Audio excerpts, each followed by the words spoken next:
많은 사람들이 여행하는 것을 참 좋아합니다. 특히 새로운 곳, 또 가보지 않았던 지역으로 여행하는 것은 여행자들의 가슴을 설레게 하는 그런 일일 것입니다.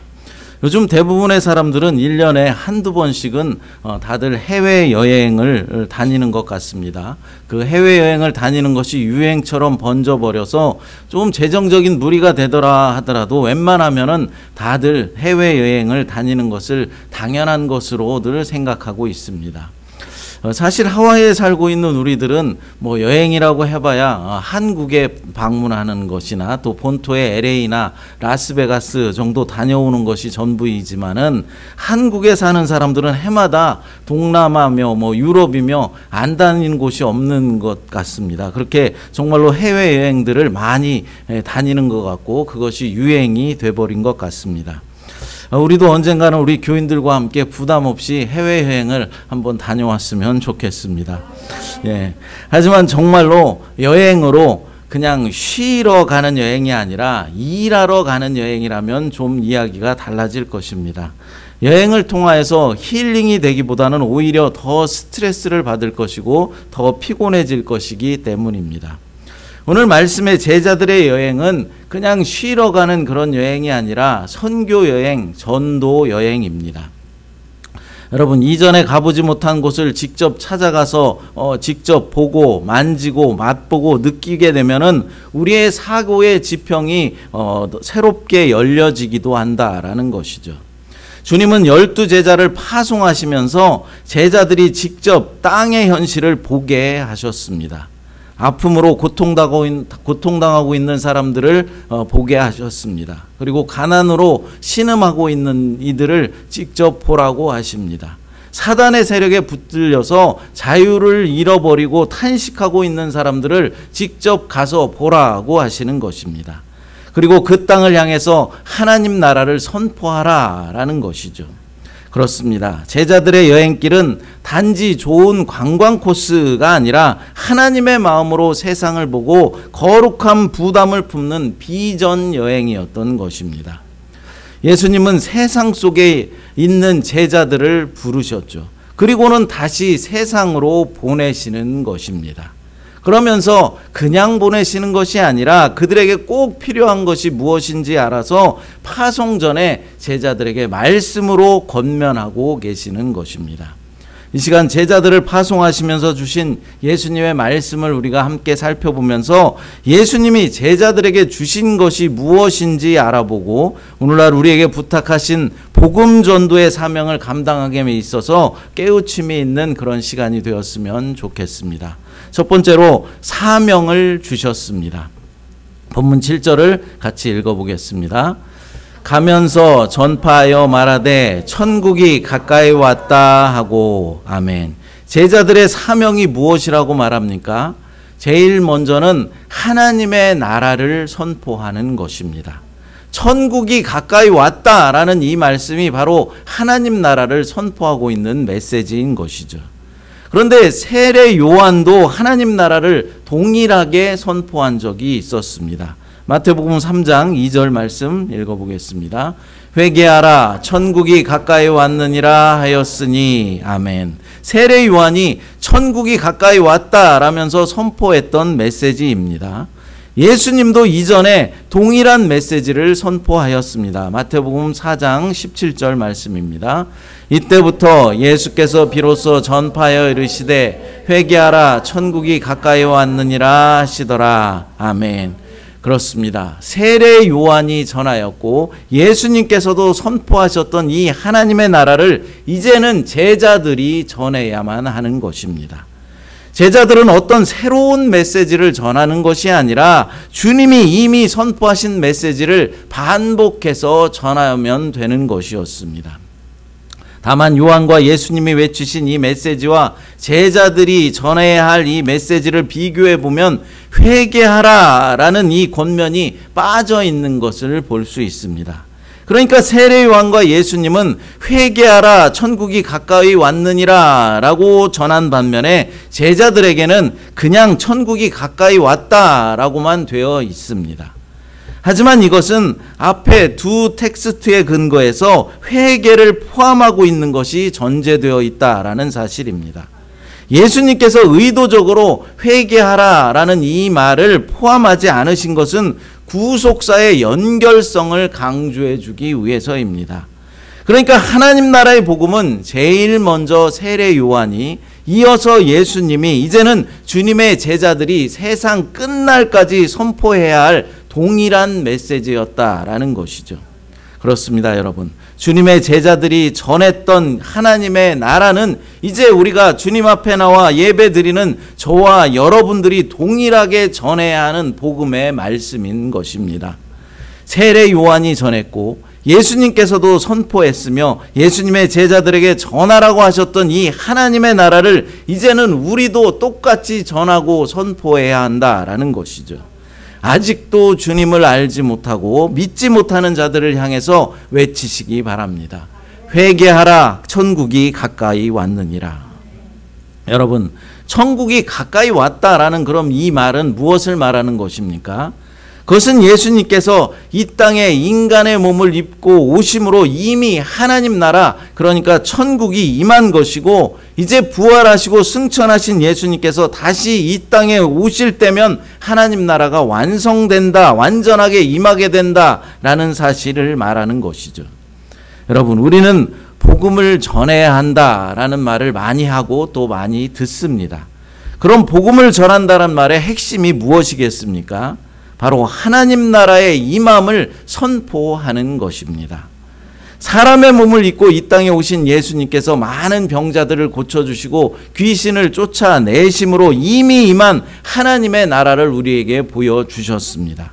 그것에서 그치지 않으시고 하나님이신 분이 십자가에 못 박혀 돌아가시고 부활하심으로 하나님 나라가 이 땅에 이미 도래하였다라는 사실을 확증해 주신 것입니다.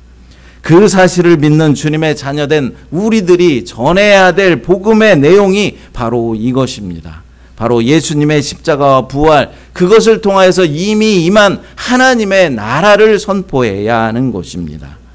이제 주님의 제자가 된 우리도 하나님의 나라를 선포함으로 하나님과 하나로 연합된 자들이 되는 것이죠. 왜 그렇습니까? 천국을 선포하는 것과 예수님을 전파하는 것은 분리될 수 없는 일이기 때문입니다. 또한 이 사명은 예수님의 제자들만이 받을 수 있고 수행할 수 있는 명령이기 때문입니다. 그러므로 우리는 하나님 나라의 임함을 선포하는 복음 전도의 이 사명을 감당하기 위해서 최선을 다해야 하는 것이죠. 그런데 여러분, 이상한 것이 있습니다. 천국 복음을 이방인들과 사마리아인들에게는 전하지 말고 이스라엘의 잃어버린 양에게만 전하라 라고 말씀하고 있기 때문입니다. 본문 5절과 6절을 같이 읽어보겠습니다. 예수께서 이 12를 내보내시며 명하여 이르시되 이방인의 길로도 가지 말고 사마리아인의 고을에도 들어가지 말고 오히려 이스라엘 집에 잃어버린 양에게로 가라. 아멘. 왜 예수님께서 이방인들과 사마리아인들에게는 천국 복음을 전하지 말고 이스라엘에게만 전하라고 명령을 내리셨던 것일까요? 마태복음 28장 19절 말씀 같이 읽어보겠습니다. 그러므로 너희는 가서 모든 민족을 제자로 삼아 아버지와 아들과 성령의 이름으로 세례를 베풀고. 아멘. 예수님께서 승천하시면서 제자들에게 부탁하신 지상 명령의 말씀입니다. 이곳에서 보면은 모든 민족, 그러니까 이방인이든 사마리아인이든 모든 민족에게 복음을 전해야 한다라고, 그래서 제자를 삼아야 한다라고 명령하고 있습니다. 그럼 예수님의 말씀이 상충되는 것 아니냐라고 생각할 수도 있을 것입니다. 하지만 오늘 본문에서 이방인들에게 가지 말라라고 하신 것은 몇 가지 이유가 있기 때문입니다. 첫째로는 복음이 유대인들에게 먼저 전해져야 했기 때문입니다. 이것은 구원 역사의 순차성을 말하는 것이죠. 그러니까 복음은 메시아 탄생을 위임받은 언약 백성인 이스라엘 백성들에게 먼저 전파되어야 했던 것입니다. 두 번째는 이방인에게 가지 말라라고 하신 이 예수님의 명령은 한시적인 명령이었다라는 것이죠. 이방인들에 대해서는 훗날 모든 민족에게 당신의 증인이 되라 라고 당부하시면서 이방인들에 대한 복음 전파의 임무를 맡기실 것입니다. 이제 이방인들의 땅으로 들어가지 말라라고 하신 이 말씀이 조금은 이해가 되실 것입니다. 그런데 사마리아로도 가지 말라라고 하신 것은 설명이 좀 필요할 것입니다. 물론 제가 여러분들에게 여러 번 말씀을 드려서 이미 알고 듣고 계신 분도 계시겠지만 처음 오신 분들을 위해서 다시 한번 설명을 드리겠습니다. 여러분, 사마리아는 독특한 역사를 가지고 있고 독특한 거주민들이 거주하던 땅이었습니다. 주전 722년에 아시리아라는 나라에 의해서 이 사마리아, 그러니까 북이스라엘의 수도였던 사마리아가 멸망당하고 제국의 곳곳에서 사람들이 사마리아 지역으로 끌고 와서 사마리아 사람들과 결혼하도록 강요하였습니다. 이렇게 해서 사마리아는 이스라엘 사람들과 이방인들이 함께 살아가는 그런 지역이 되어버렸죠. 그래서 이방인들과 피가 섞인 혼혈 인종들이 주류를 이루게 되었습니다. 이것 때문에 유대인들은 사마리아 사람들을 이스라엘 사람들로 절대로 여기지 않았으며 서로가 언제나 적대적인 그런 관계를 유지하고 있었습니다. 예수님께서 제자들에게 사마리아 지역으로도 가지 말라라고 말씀하신 이유는 제자들의 안전을 위해서다라고 말할 수도 있겠지만 그보다도 더 중요한 이유는 바로 유대인들이 사마리아인들을 이스라엘 백성으로 생각하지 않고 있었다라는 것이죠. 이방인들과 사마리아인들을 동일시하였다는 것입니다. 여러분, 그럼 지금도 이방인과 사마리아인들에게 복음을 전하지 말아야 하는 것일까요? 아닙니다. 그 명령은 한시적인 것이다 라고 했습니다. 예수님은 먼저 유대인들에게 복음을 접할 기회를 충분히 주기를 원하셨습니다. 만약 지금도 이방인들에게 복음을 전하지 말라라고 말씀했다면 우리도 하나님의 나라의 복음을 듣지 못했을 것이고 접하지 못했을 것입니다. 우리도 이방인들이기 때문입니다. 사랑하는 여러분, 그럼 이제 우리의 사명이 무엇이겠습니까? 하나님 나라를 선포하는 것이죠. 복음을 전하는 것입니다. 복음이 뭐라고 했습니까? 예수님의 십자가와 부활로 이미 하나님 나라가 이 땅에 임하였고 주님이 다시 오실 때 하나님 나라가 완성된다라는 사실을 전하는 것입니다. 우리는 기회가 있을 때마다 이 사실을 전해야 하는 것이죠. 저도 설교 때마다 빼먹지 않으려고 하는 것이 바로 예수님의 십자가와 부활 그리고 하나님의 나라입니다. 사랑하는 여러분, 우리 믿는 자들의 사명은 바로 복음 전도라는 사실을 믿으시기 바랍니다. 하나님 나라를 선포하는 것이죠. 이 사명을 잘 감당하여서 주님께 칭찬받는 저와 여러분 모두가 되시기를 간절히 바랍니다. 여러분, 그럼 우리가 하나님의 나라를 담대하게 전파할 수 있는 이유는 무엇이겠습니까? 두 번째로 권능을 주셨습니다. 본문 8절을 같이 읽어보겠습니다. 병든 자를 고치며 죽은 자를 살리며 나병 환자를 깨끗게 하며 귀신을 쫓아내되 너희가 거저 받았으니 거저 주라. 아멘. 제자들에게 예수님께서 병든 자를 고치고 죽은 자를 살리고 나병 환자를 깨끗게 하며 또 귀신을 쫓아내라 라고 말씀하고 있습니다. 그런데 여러분, 병든 자를 고치고 죽은 자를 살리고 나병 환자를 깨끗게 하고 귀신을 쫓아내는 일은 사람이 할 수 있는 일이 아닙니다. 하나님과 그분의 아들이신 예수님만 하실 수 있는 일이죠. 그런데 예수님은 그렇게 하라라고 지금 제자들에게 말하고 있는 것입니다. 그런 신적인 권능을 예수님께서 제자들에게 주신다라는 것이죠. 제자들은 그런 능력을 행하면서 예수님에 대해서 더욱더 확신하게 될 것입니다. 예수님이 단순히 어떤 선생이나 선지자 정도가 아니라 메시아이심을 깨닫게 되는 것이죠. 지금도 예수님은 우리에게 능력을 주신다라는 사실을 믿으시기 바랍니다. 12 제자들에게 주셨던 그런 권능은 아닐지라도 예수님을 전하고 전파하는 데 필요한 모든 능력을 우리에게 주시는 것이죠. 우리에게 지혜를 주십니다. 무슨 말을 해야 할지 지혜를 주셔서 복음의 말씀들이 전파되게 하시는 것이죠. 여러분, 목회를 하다 보면은 정해진 예배만 드리고 정해진 기도만 하는 것이 아닙니다. 때로는 생각하지도 못한 곳에 가서 예배를 인도해야 하거나 기도해야 할 때가 있습니다. 경험이 많으신 목사님들이야 어디에 가서든지 말씀도 잘 전하고 또 기도도 잘 하실 수 있겠지만, 아직 젊은 나이에 사회 경험이 미천한 목사들은 갑작스럽게 말씀을 전해야 한다거나 기도해야 하는 그런 상황이 오면은 좀 당혹스러울 때가 있습니다.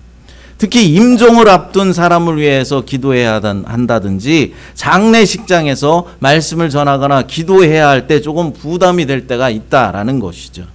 죽음을 눈앞에 둔 사람 앞에서 기도할 때 이 사람을 다시 살려달라라고 기도해야 하겠습니까? 아니면 평안히 하나님 품에 안기게 해주십시오 라고 기도해야 하겠습니까?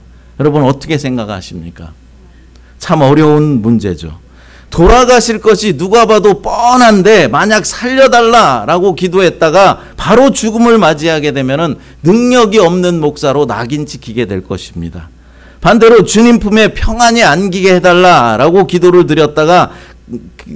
했다가는 가족들이 상처를 입을 수도 있는 것이죠.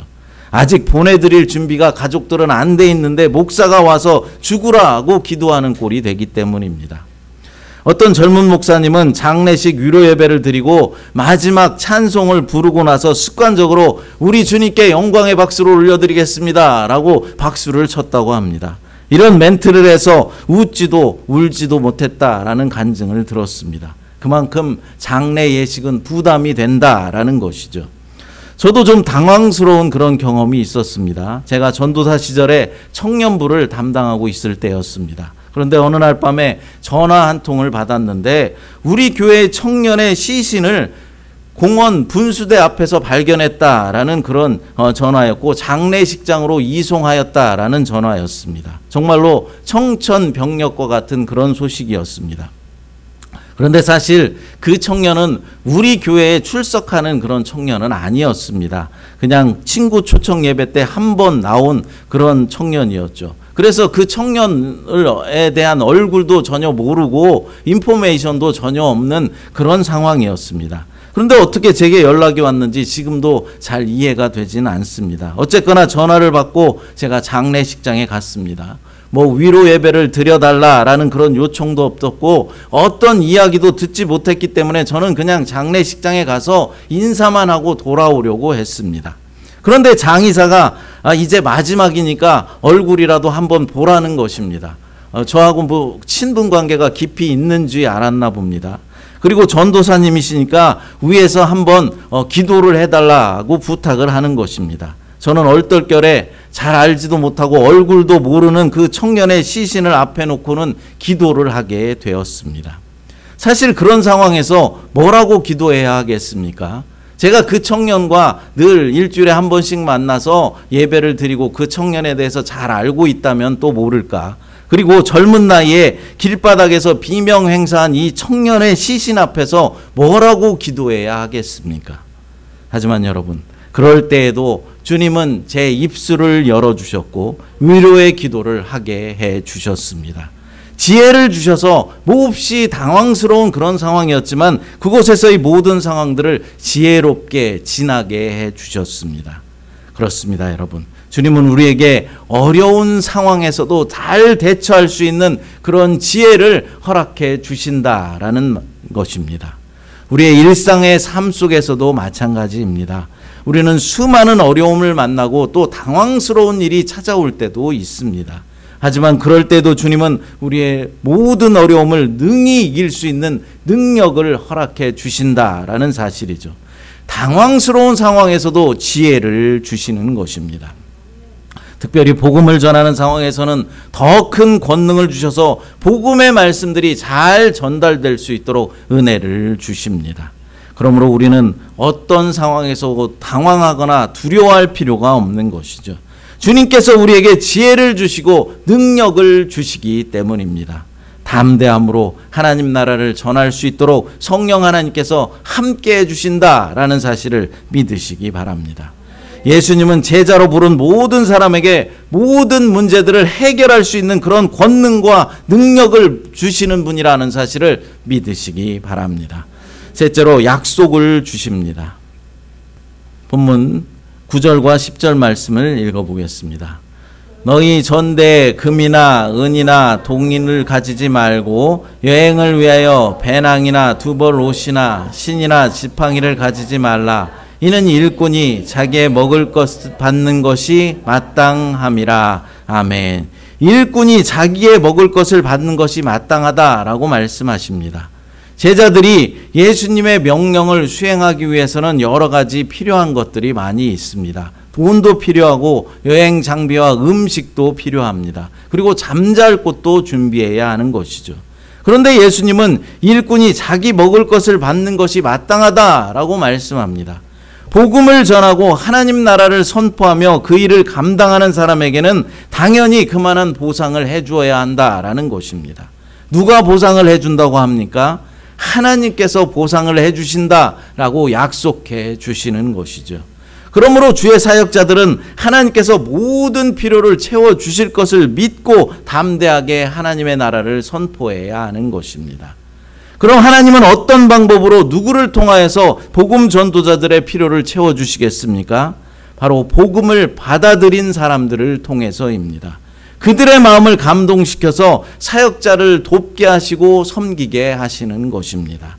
그런데 여러분, 오늘날 주의 사역을 감당하는 목회자들 중에서 생계의 문제로 너무나 어려움을 당하면서 목회를 제대로 하지 못하고 정신적으로도 힘겨워하는 분들이 많이 있다라는 사실입니다. 대형 교회들은 교회에 재정이 넘쳐서 그것을 은행 창고에 쌓아두고 있는 그런 교회들도 많이 있지만 그와는 반대로 재정이 없어서 근근히 목회하는 그런 목회자들은 더 많이 있다라는 사실입니다. 제가 새벽 시간에 한번 말씀드린 기억이 있습니다. 서울의 한 대형 교회의 1년 예산이 10억이라고 합니다. 이 돈을 가지고 렌트비를 못 내는 교회들, 재정이 없어서 선교 사역을 그만두려고 하는 그런 선교사들에게 매달 100만 원씩 1000교회만 보내줘도 어려운 교회와 선교사들은 큰 힘을 얻을 수 있을 것입니다. 100만 원씩 1000교회에 보내면 10억입니다. 10억이면은 100억 재정의 10%밖에 되지 않는 돈입니다. 물론 각 교회는 여러 다른 곳에 재정이 필요합니다. 그러나 교회는 해야 할 일을 해야 하는 것이죠. 하나님이 주신 교회의 재정은 청지기의 사명을 위해서 쓰여져야 한다라는 것입니다. 만약 그런 대형 교회들에서 이러한 결단을 내린다면은 엄청난 역사가 일어나게 될 것입니다. 또한 교회의 부정적인 그런 세상 사람들도, 부정적인 눈으로 교회를 바라봤던 그런 세상 사람들도 놀라워하며 부러운 눈초리로 성령이 인도하시는 교회들을 보게 될 것입니다. 그렇습니다, 여러분. 우리 주님은 복음을 받아들인 사람들의 마음을 감동시키셔서 그들의 손길을 통하여서 하나님의 일꾼들의 모든 필요를 채워주시는 것입니다. 그렇기 때문에 하나님의 일꾼들은 아무것도 갖출 필요가 없다라고 말씀하시는 것입니다. 하나님 나라의 복음을 전하는데 금이나 은과 같은 돈도 필요 없고 생활 필수품인 옷이나 신발이나 지팡이조차도 필요 없다라고 말씀하시는 것입니다. 그럼 그런 생활 필수품을 어디서 구하라는 것입니까? 하나님이 주신다라는 것이죠. 바로 복음을 받아들인 사람들을 통하여서 구하게 하신다라는 것입니다. 주님은 일꾼을 파송하시면서 그냥 방관하시는 그런 분이 아니십니다. 필요한 모든 것을 일꾼들에게 공급해 주실 것을 약속해 주셨습니다. 마찬가지입니다. 주님은 우리의 모든 일상에서도 모든 필요를 채워주시는 분이다라는 사실을 믿으시기 바랍니다. 내가 주님의 일을 감당하고 있을 때 주님께서는 내 삶을, 내 일을 책임져 주십니다. 내가 주님의 일을 하고 있을 때 주님께서는 나의 일을 책임져 주신다라는 것이죠. 나의 모든 필요를 채워주십니다. 그러므로 우리는 무엇을 마실까, 무엇을 먹을까, 무엇을 입을까 염려하지 말고 하나님의 나라와 그의 의를 위하여서 일해야 하는 것입니다. 주님은 우리의 필요를 다 알고 계시기 때문입니다. 계속해서 주님이 말씀하십니다. 합당한 집에 찾아 들어가 잠을 자고 그 집의 평안을 빌어주며 만약 거절당하면 발의 먼지를 털어버려서 거절당한 증거로 삼으라 하고 말씀하고 계십니다. 본문 14절을 읽어보겠습니다. 누구든지 너희를 영접하지도 아니하고 너희 말을 듣지도 아니하거든 그 집이나 성에서 나가 너의 발에 먼지를 떨어버리라. 아멘. 여기서 발에 먼지를 떨어버리라 라는 말이 무슨 뜻일까요? 여러분 다들 전도들을 해보셨을 것입니다. 그 전도를 해보면 어떻습니까? 전도가 잘 됩니까? 전도가 말처럼 그렇게 쉽지가 않습니다. 복음을 잘 받아들이는 그런 사람도 분명히 있지만 적대시하며 대적하는 사람들도 있습니다. 목회를 할 때도 마찬가지죠. 말씀에 순종하여서 열심히 따르려는 그런 분들도 있지만 불평과 불만을 가지고 다른 성도들까지도 실족하게 만들려는 그런 사람도 있습니다. 바로 그런 사람들, 복음을 적대시하고 대적하는 그런 사람들에게는 발의 먼지를 떨어버리라는 것입니다. 그러니까 복음을 거부하고 오히려 복음을 방해하는 그런 자들에게 계속해서 복음을 전하는 것은 돼지에게 진주를 던져주는 것과 마찬가지라는 것이죠. 돼지는 진주의 귀중함을 알지 못합니다. 마찬가지로 마귀 사탄에게 붙들린 사람들은 복음의 귀중함과 소중함을 알지 못한다라는 것이죠. 그러므로 그런 적대자들에게 계속해서 복음을 전하고 시간 낭비하지 말고 빨리 다른 곳에 가서 복음을 전하라는 것입니다. 물론 그렇다고 해서 그들을 완전히 포기하라라는 그런 말이 아닙니다. 조금 시간을 두고 기도하면서 하나님의 때를 기다리라는 것이죠. 만약에 그들이 하나님의 백성이고 선택한 자들이라면 언젠가 그들의 마음을 주님께서 부드럽게 변화시켜 주실 것입니다. 사랑하는 여러분, 예수님은 제자들에게 복음 전도의 사명을 주셨습니다. 또한 그들에게 권능을 주셔서 그 복음 전도의 사명을 감당할 수 있도록 해 주셨습니다. 그리고 복음 전도에 필요한 모든 생활 필수품들을 채워 주실 것도 약속해 주셨습니다. 오늘날 우리들에게도 동일하게 행하심을 믿으시고 담대함으로 하나님 나라를 선포하며 전하는 일에 쓰임받게 되시기를 간절히 축복합니다. 함께 주님 영광, 큰 영광 받으소서. 아까 불렀던 찬양 부르시고 기도하도록 하겠습니다. 사랑해 주님 감사합니다. 우리를 불러주셔서 복음 전도자로 세워주시니 감사합니다. 주님은 우리에게 전도자로서의 사명을 주시면서 그냥 보내시는 것이 아니라 권능을 주심으로 우리가 담대함으로 복음을 전할 수 있도록 해주신다는 사실을 깨닫게 하여 주시옵소서. 그래서 주님이 주신 능력으로 주의 사명을 감당할 수 있도록 하나님 도와주시옵소서. 또한 우리의 모든 필요도 채워주심을 믿습니다. 우리가 주의 일을 감당할 때 주께서 나의 일을 책임져 주고 계심을 믿고 주님의 사역에 매진할 수 있도록 하나님 도와주시옵소서. 그런 믿음과 은혜를 우리들에게 날마다 허락하여 주시옵소서. 거룩하신 예수님의 이름으로 기도드리옵나이다. 아멘.